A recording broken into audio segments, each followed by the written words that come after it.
കൂടുതൽ വാർത്തകളും വീഡിയോകളും കാണാൻ ഈ ചാനൽ സബ്സ്ക്രൈബ് ചെയ്യുക. കൂടെ ബെൽ ബട്ടൺ അമർത്തുക. ഏഷ്യ ലൈവ് ടിവിയിലെ ഫെങ്ഷി പ്രോഗ്രാമിലേക്ക് ഏവർക്കും സ്വാഗതം. ഇന്ന് ഞാൻ ഇവിടെ ഒരു വീടിൻ്റെ പ്ലാൻ വരച്ചിട്ടുണ്ട്. അപ്പോൾ ഈ പ്ലാൻ അനുസരിച്ചിട്ട് ഈ പ്ലാനിൽ നമുക്ക് എന്തൊക്കെ ബുദ്ധിമുട്ടുകളുണ്ട് അല്ലെങ്കിൽ എന്തൊക്കെ കാര്യങ്ങൾ ശരിയായിട്ടുണ്ട് എന്നുള്ളതാണ് ഇന്ന് ഞാൻ നിങ്ങളുമായിട്ട് ചർച്ച ചെയ്യുന്നത്. അപ്പം ഇത് കിഴക്കോട്ട് ദർശനമുള്ള ഒരു വീടാണ്. കിഴക്കോട്ട് ദർശനമുള്ള വീട്, അതിൻ്റെ 8 ദിക്കുകളാണ് മാർക്ക് ചെയ്തിരിക്കുന്നത്. ഇത് വന്നിട്ട് ഈസ്റ്റ്, ഇത് സൗത്ത് ഈസ്റ്റ്, സൗത്ത് വെസ്റ്റ് കന്നിമൂല, വെസ്റ്റ് പടിഞ്ഞാറ് ഭാഗം, നോർത്ത് വെസ്റ്റ് വടക്ക് പടിഞ്ഞാറ്, നോർത്ത് വടക്ക്, ഇത് വന്നിട്ട് നോർത്ത് ഈസ്റ്റ് ഈശാന കോണ്, ഇത് ഈസ്റ്റ്. ഇങ്ങനെ 8 ദിക്കുകളാണ് നമുക്കുള്ളത്. 8 ദിക്കും ഒരു ബ്രഹ്മസ്ഥാനവും. ഇങ്ങനെയാണ് ഒരു വീടിനെ നമ്മൾ കറക്റ്റ് 8ആയിട്ട് ഡിവൈഡ് ചെയ്യുന്നത്. ഒരു വീട് എടുത്തു കഴിഞ്ഞാൽ അത് നമ്മൾ കറക്റ്റ് 9ആയിട്ട് ഡിവൈഡ് ചെയ്യും. 9ആയിട്ട് ഡിവൈഡ് ചെയ്യാന്ന് പറഞ്ഞു കഴിഞ്ഞാൽ ഇങ്ങനെ 9ആയിട്ട് ഡിവൈഡ് ചെയ്യും. 8 ദിക്കുകളും ഒരു ബ്രഹ്മസ്ഥാനവും. നമുക്ക് ഈ ഓരോ ദിക്കുകളും കുടുംബത്തിലുള്ള ഓരോ വ്യക്തികളെയും നമ്മുടെ ഓരോ സൗഭാഗ്യങ്ങളെയാണ് പറയുന്നത്. ഇതിൽ എവിടെ മലിനപ്പെട്ടു പോകുന്നുവോ അവിടുത്തെ സൗഭാഗ്യം നമുക്ക് നഷ്ടപ്പെട്ടു പോകും അല്ലെങ്കിൽ കുറഞ്ഞു പോകും എന്നുള്ളതാണ്. ഇപ്പം ആദ്യം ഇപ്പോൾ നമ്മളൊരു വീട് വെക്കുമ്പോൾ ആദ്യമായിട്ട് നമ്മൾ കന്നിമൂലയിൽ സൗത്ത് വെസ്റ്റ് ഭാഗത്താണ് ആ കുറ്റി അടിക്കുന്നത്. ആ കുറ്റി അടിച്ചതിന് ശേഷം ഇതിൻ്റെ വെസ്റ്റ് സൈഡിൽ പടിഞ്ഞാറ് ഭാഗത്തോട്ടോ ഇതിൻ്റെ സൗത്ത് സൈഡിൽ തെക്ക് ഭാഗത്തോട്ടോ പിന്നെ വീട് അല്ലെങ്കിൽ റൂമുകൾ നിർമ്മിക്കാൻ പാടില്ല എന്നുള്ളതാണ് വാസ്തുവിൽ പറയുന്ന ഒരു പ്രധാന കാര്യം. വടക്ക് ഭാഗത്തോട്ടോ കിഴക്ക് ഭാഗത്തോട്ടോ വേണമെങ്കിൽ നമുക്ക് വീണ്ടും റൂമുകൾ ഇറക്കുകയോ നമ്മുടെ ആവശ്യമനുസരിച്ച് കാര്യങ്ങൾ ചെയ്യുകയോ ചെയ്യാം. ഇപ്പോൾ ഈ വീട്ടിൽ വന്നിരിക്കുന്ന ഗുണവും ദോഷവുമാണ് ഞാൻ നിങ്ങളുമായിട്ട് ഷെയർ ചെയ്യുന്നത്. ഒന്ന്, ഈ വീട്ടിൻ്റെ കന്നിമൂല ഭാഗം സൗത്ത് വെസ്റ്റ്, ഇവിടെയാണ് നമുക്കൊരു മാസ്റ്റർ ബെഡ്റൂം വന്നിരിക്കുന്നത്. അത് വീടിന് നല്ലതാണ്. അതായത് വടക്ക് കിഴക്ക് നോർത്ത് ഈസ്റ്റ് ഭാഗത്ത് നിന്ന് ഒരു എനർജി വന്ന് സൗത്ത് വെസ്റ്റ് ഭാഗത്തിൽ സ്റ്റോർ ചെയ്യുന്നതാണ് നമ്മുടെ വാസ്തുവിൽ പറയുന്നത്. അപ്പോൾ ഇവിടെ നിന്ന് വരുന്ന എനർജി ഈ ഭാഗത്ത് സ്റ്റോർ ചെയ്യും. സ്റ്റോർ ചെയ്യുമ്പോഴത്തേക്ക് അവിടെ ഗൃഹനാഥനും ഗൃഹനാഥയും, അതായത് കുടുംബത്തിലെ അവർക്ക് ഏറ്റവും അനുയോജ്യമായിട്ടുള്ള റൂമാണ് ഈ സൗത്ത് വെസ്റ്റിലെ ബെഡ്റൂം. ഇവിടെ നമ്മൾ ശ്രദ്ധിക്കേണ്ട വേറൊരു കാര്യം എന്ന് പറഞ്ഞാൽ ഈ ഭാഗത്ത് ഒരു അലമാര വെച്ചിട്ട് വടക്കോട്ട് നോർത്തിലോട്ട് നോക്കി വെക്കുന്നത് നമുക്ക് സമ്പത്ത് വരാനും അത് നിലനിൽക്കാനുമായിട്ട് വളരെ അത്യാവശ്യമായിട്ടുള്ളൊരു കാര്യമാണ്. അപ്പോൾ അതവിടെ വെക്കുന്നത് വളരെ നല്ലതാണ്. അപ്പോൾ ഈ കന്നിമൂല ഭാഗത്ത് ഇവിടെ ഒരു മാസ്റ്റർ ബെഡ്റൂം വന്നു. അത് കഴിഞ്ഞിട്ട് ഇപ്പുറത്തോട്ട് സൗത്തിലാണ് ഒരു ടോയ്ലറ്റ് വന്നിരിക്കുന്നത്. അപ്പോൾ ഈ സൗത്തിൽ ഇവിടെ ഒരു ടോയ്ലറ്റ് വരുമ്പോൾ നമുക്ക് ഉണ്ടാകാവുന്ന ഒരു ബുദ്ധിമുട്ടെന്ന് പറഞ്ഞാൽ നമ്മൾ ചെയ്യുന്ന പ്രവൃത്തിക്കനുസരിച്ച് നമുക്കൊരു പേരോ പ്രശസ്തിയോ ഒരു അംഗീകാരമോ കിട്ടാത്തൊരവസ്ഥ ഈ ടോയ്ലറ്റ് ഉണ്ടാകും. ടോയ്ലറ്റ് ഏത് ദിക്കിൽ വന്നാലും ആ ദിക്കിൻ്റെ സൗഭാഗ്യം നഷ്ടപ്പെടുത്തും. അടുത്ത ഇതെന്ന് പറയുന്നത് സൗത്ത് ഈസ്റ്റ് ആണ്. സൗത്ത് ഈസ്റ്റ് ഭാഗത്ത് നമുക്ക് ഇവിടെ ഒരു ബെഡ്റൂമാണ് നിൽക്കുന്നത്. അപ്പോൾ സൗത്ത് ഈസ്റ്റ് ഭാഗത്ത് ഇവിടെ ബെഡ്റൂം നിൽക്കുന്നു. അതുകൊണ്ട് മറ്റേ വാസ്തുപരമായിട്ട് മറ്റേ ദോഷങ്ങളൊന്നുമില്ല. അതായത് നമ്മുടെ ഭാരതീയ വാസ്തുപ്രകാരം സൗത്ത് ഈസ്റ്റ് എന്ന് പറയുന്ന അഗ്നികോണാണ്. അത് അടുക്കളയ്ക്ക് പറ്റിയ 1ാമത്തെ സ്ഥാനമാണ്. അത് കഴിഞ്ഞിട്ട് വന്നാക്കുന്നത് പടിഞ്ഞാറ് ഭാഗമാണ്. പടിഞ്ഞാറ് ഭാഗത്തും ഇവിടെ ഒരു ബെഡ്റൂം നിൽക്കുന്നു. ഓക്കെ. അടുത്തത് നോർത്ത് വെസ്റ്റ് വടക്ക് പടിഞ്ഞാറ് ഭാഗത്താണ് ഇവിടെ കിച്ചൺ നിൽക്കുന്നത്.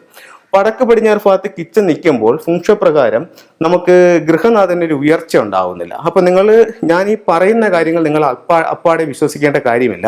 നിങ്ങളുടെ വീട്ടിലോ അല്ലെങ്കിൽ നിങ്ങളുടെ അടുത്തുള്ള വീടുകളിലോ അല്ലെങ്കിൽ നിങ്ങളുടെ പരിചയമുള്ള വീടുകളിലോ വടക്ക് പടിഞ്ഞാറ് ഭാഗത്ത് കിച്ചൺ വന്നിട്ടുള്ള വീടുകൾ നിങ്ങളൊരു 10 വീട് എടുക്കുക. ഈ 10 വീട് നിങ്ങളൊന്ന് മനസ്സിലാക്കി നോക്കുക. അപ്പോൾ ഗൃഹനാഥന് ഉയർച്ചയില്ലാത്ത വീടായിരിക്കും ഇതിൽ 8 വീടെങ്കിലും. കാരണം ഇങ്ങനൊരു ദോഷം ഇവിടെ ഫംഗ്ഷനിൽ ഇത് പറയുന്നുണ്ട്. മനസ്സിലായില്ലേ? അപ്പോൾ എന്ത് 2 വീട്ടിൽ അതിങ്ങനെ സംഭവിച്ചില്ല എന്ന് ചോദിച്ചു കഴിഞ്ഞാൽ ഈ വ്യക്തിയുടെ സമയം കൊണ്ടോ അല്ലെങ്കിൽ മറ്റെന്തെങ്കിലും അനുകൂലമായ ഘടകം കൊണ്ടോ ഒരുപക്ഷെ അവിടെ സംഭവിച്ചില്ല എന്നിരിക്കും. പക്ഷേ ഭൂരിഭാഗവും ഈ വടക്ക് പടിഞ്ഞാറ് ഭാഗത്ത് കിച്ചൺ വരുമ്പോഴത്തേക്ക് അത് അവരുടെ സപ്പോർട്ട് ചെയ്യുന്ന ആൾക്കാർ പൊതുവെ കുറവായിരിക്കും. ഗൃഹനാഥന് അവരുടെ കഴിവിനനുസരിച്ച് ഒരു ഉയർച്ചയില്ലാത്തൊരവസ്ഥ വടക്ക് പടിഞ്ഞാറ് ഭാഗത്ത് കിച്ചൺ ചെയ്യും. അപ്പോൾ ഫംഗ്ഷൻ പ്രകാരം ഇവിടെ കിച്ചൺ നല്ലതല്ല. അതേസമയം ഭാരതീയ വാസ്തുവിൽ കിച്ചന്റെ 3ാമത്തെ സ്ഥാനം വടക്ക് പടിഞ്ഞാറ് ഭാഗത്ത് കൊടുക്കുന്നുമുണ്ട്. അടുത്തത് വടക്ക് വശമാണ്. വടക്ക് ഭാഗത്ത് എന്താ നിൽക്കുന്നതെന്ന് വെച്ച് കഴിഞ്ഞാൽ വടക്ക് ഭാഗത്ത് ഇവിടെ ഒരു കിച്ചണും ഒരു വർക്ക് ഏരിയയാണ് നിൽക്കുന്നത്. ഇത് ഈ വീട്ടിൽ തൊഴിൽ സംബന്ധമായിട്ടുള്ള തടസ്സങ്ങൾ ഈ വീട്ടിൽ സൃഷ്ടിക്കും. അടുത്തത് വടക്ക് കിഴക്ക് ഭാഗം നോർത്ത് ഈസ്റ്റ് ഭാഗം. നമ്മളൊരു വീട് വെക്കുമ്പോൾ ഒന്നുകിൽ അത് സ്ക്വയറോ റെക്ടാങ്കിളോ ആയിരിക്കണമെന്നാണ് വാസ്തുവിൽ പറയുന്നത്. അപ്പോൾ വടക്ക് കിഴക്ക് ഭാഗം ഇവിടെ നിങ്ങൾ ശ്രദ്ധിച്ചാൽ മനസ്സിലാവും ഈ ഒരു ഭാഗം ഈ വീട്ടിൽ നഷ്ടപ്പെട്ടു പോയിട്ടുണ്ട്. ഈ ഒരു ഭാഗം ഈ വീട്ടിൽ നഷ്ടപ്പെട്ടു പോയിട്ട് ഈ വീടിന് വടക്ക് കിഴക്കില്ല. അപ്പോൾ ഇവിടെ വടക്ക് കിഴക്കില്ലാതെ വരുമ്പോൾ ഇവിടെ കുട്ടികൾക്ക് വിദ്യാഭ്യാസപരമായിട്ടൊരു ഉയർച്ച ഉണ്ടാവില്ല. നമ്മൾ ഉദ്ദേശിക്കുന്ന ലെവലിലോട്ട് പഠിച്ച് കംപ്ലീറ്റ് ചെയ്യാനായിട്ട് കുട്ടികൾക്ക് ഒരു ബുദ്ധിമുട്ടുണ്ടാവും. അത് നിങ്ങൾ ഈ കാര്യങ്ങളെല്ലാം ശ്രദ്ധിച്ച് നോക്കൂ. നിങ്ങൾക്ക് സ്വയം മനസ്സിലാക്കാൻ പറ്റുന്ന കാര്യങ്ങളാണ്.